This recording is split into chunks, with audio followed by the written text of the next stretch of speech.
respecter très bientôt. Laurence Ferrari. Donald Trump a donc décidé de reconnaître Jérusalem comme capitale d'Israël sans provoquer d'intifada jusqu'à présent. Qu'en pensez-vous? Est-ce qu'il n'a pas eu une analyse qui est finalement pas si mauvaise de la situation politique de la région?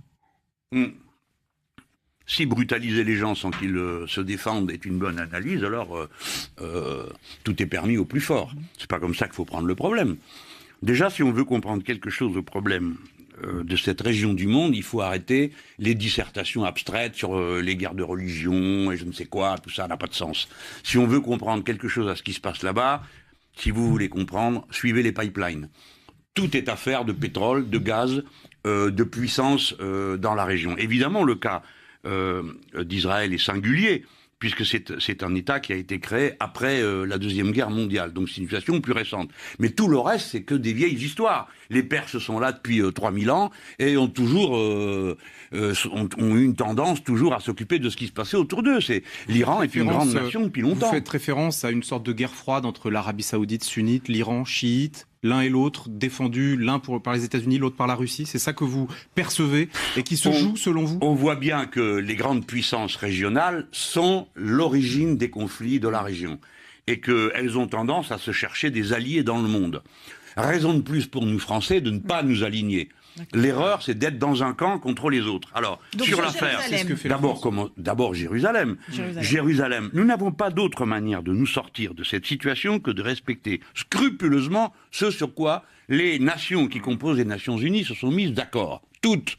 Donc, l'ONU dit que Jérusalem n'est pas la capitale d'un État, mais doit être partagée pour qu'elle soit la capitale de chacun des deux États. La thèse officielle de l'ONU, c'est deux États. Voilà, restons-en là. Si on change quelque chose, on se met dans une spirale de violence sans fin. Je ne parle pas des gens qui se battent dans la rue. Je parle des tensions géopolitiques que l'on crée dans toute la région. Vous êtes pour le statu quo, comme d'ailleurs le pape François, qui est pour ce statu quo. Écoutez, oui, il arrive des fois qu'on dise la même chose.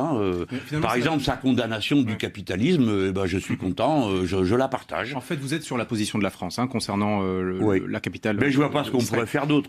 Il faut pas s'aligner. Je dis à Le Drian que il a fait une bêtise en disant je suis pas d'accord avec l'hégémonie de l'Iran. Faut pas dire ça. Faut pas prendre les problèmes par ce bout-là. La France a une partition indépendante, autonome. Et je vous dis, les gens, au lieu d'aller vendre des armements, on ferait mieux d'installer des écoles, des collèges, des lycées français et des universités françaises, et nous redeviendrions instantanément une grande puissance dans cette région du monde. Parce que amener des bombes et des avions et du matériel de guerre, tout le monde le fait.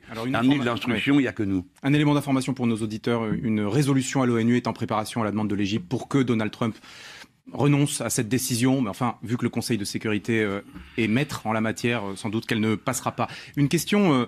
oui, mais il faudra voir dans quelles conditions ça passe pas, parce que vous comprenez, ça fait presque 60 ans que les Américains, tout seuls, et avec Israël et puis une île, je ne sais pas où, votent contre les motions qui les condamnent pour l'embargo sur Cuba. Donc les États-Unis ont une attitude agressive et violente qui bouleverse la tranquillité du monde, alors qu'il faudrait concentrer nos efforts sur le désarmement nucléaire pour obliger ceux qui sont armés de manière nucléaire à y renoncer, que ce soit la Corée ou la zone du Moyen-Orient, où on devrait créer une zone dénucléarisée, ça ira mieux pour tout le monde. D'accord, moi je préfère que les Iraniens aient pas de bombes et j'aimerais bien qu'Israël n'en ait pas.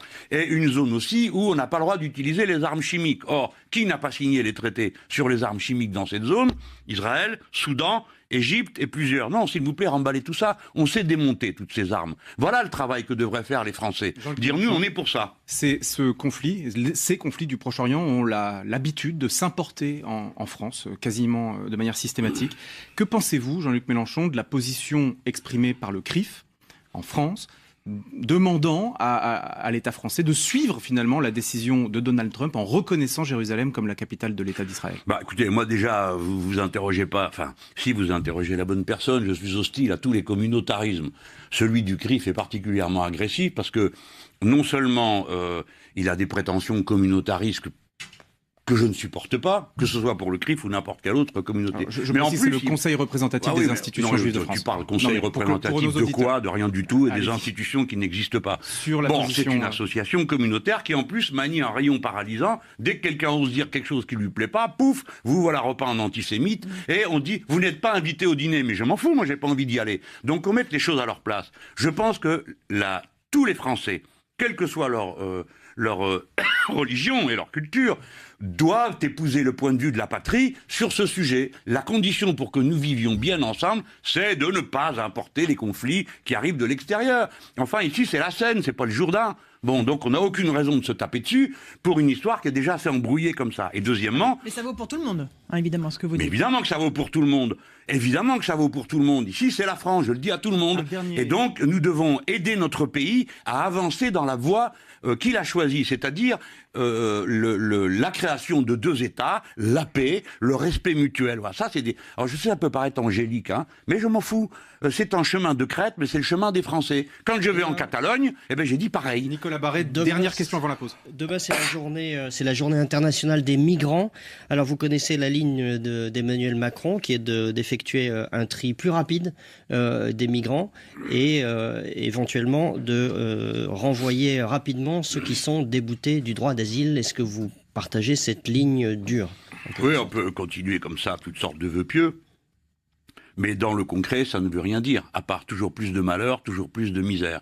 Quand j'ai expliqué pendant toute la campagne présidentielle que le vrai problème, c'était que les gens devaient pouvoir rester chez eux, on a qualifié ça d'angélique. Maintenant, quelqu'un a quelque chose d'autre à proposer qui soit raisonnable, à part rejeter les gens à la mer? Tout ça n'est pas sérieux. Un grand ensemble qui représente le quart de la production mondiale, hein, l'Union européenne qui comporte 450 millions de personnes et qui est un territoire immensément étendu, n'est pas capable de trouver la solution à l'arrivée de 100 000 personnes par an. Voilà, c'est ça son problème. Hein. C'est quoi votre ça n'est pas sérieux. Angela Merkel a trouvé la solution. Ben non, la preuve c'est qu'elle s'est mise dans de beaux draps. C'est pas comme ça qu'il faut faire. Il faut qu'on décide tous ensemble ce que l'on va faire et comment on fait pour prendre en charge des vagues qui arrivent contre lesquelles vous ne pouvez rien. C'est ce que j'essaye de dire aux gens. Si vous y étiez, vous partiriez de là où partent les gens. Pardon. On pourrait en prendre en charge combien? Oui. Eh ben, vous n'avez qu'à traiter ces gens en vous demandant comment vous aimeriez qu'on traite vos gosses, parce que figurez-vous qu'il y a 400 000 Espagnols qui ont quitté l'Espagne à cause de la politique européenne, qu'il y en a 500 000 qui sont partis de Grèce pour les mêmes raisons. Écoutez, c'est pas interdit de penser au problème en pensant avec humanité à une manière d'organiser les choses. Il faudrait en prendre en charge combien? Alors, mais j'en sais rien. Moi, j'espère qu'il y en ait le moins possible. J'espère que les gens puissent rester chez eux. Il ne faut pas leur rendre la vie impossible. Donc, vous avez vu ces séances où on fait en même temps des grands discours sur le développement, mais on fait une réunion de la France et des pays africains. Et quel est le sujet ? Abattre les droits de douane, les partenariats économiques entre l'Union européenne et les chefs d'État africains. C'est-à-dire qu'on va priver ces États d'une partie des recettes dont ils ont besoin pour faire des routes, des ponts, de l'éducation et de la santé. C'est pas sérieux. On dit des choses d'un côté et on fait le contraire de l'autre. C'est-à-dire qu'on continue à piller et à considérer que tous ces pays sont des marchés pour nous. Ben, mangez la solution. Mangez le résultat de vos actions. Donc, je suis là aussi pour que d'abord, on arrête d'intervenir militairement partout. Vous avez vu ce que ça donne, la Libye?